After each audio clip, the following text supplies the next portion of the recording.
এটা আমাদের আহমদুল্লাহ মাইজ ভান্ডারী দরবার।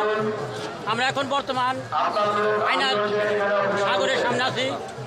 ইনশাল্লাহ আপনাদেরকে বলা হয়েছিল যে 7 ভাদরে মসজিদ বাবার জন্মদিনে আসার অনেক অনুরোধ করার জন্য, কিন্তু অনেকে আসতে পারেননি। কিন্তু আমরা সিরাজগঞ্জ থেকে দিচ্ছি, তাই আহমদুল্লাহ মাইজ ভান্ডারীর দরবারের সামনে আয়না সাগরের কাছে আছি।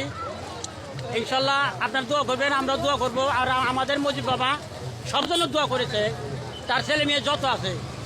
তবে হয়তো কোনো কারণবশত আসতে পারেন নাই, কিন্তু আমার মজিদ বাবা আগ করে নাই, আপনাদের জন্য দোয়া করেছে। ভান্ডারীর রূপ দেখিয়া চাঁদ সূরজ লজ্জা পায় গো, চাঁদ সূরজ লজ্জা পায়। খুদে খোদা মানব রূপে আটিয়া সই ধরায়, ভান্ডারীর রূপ দেখিয়া।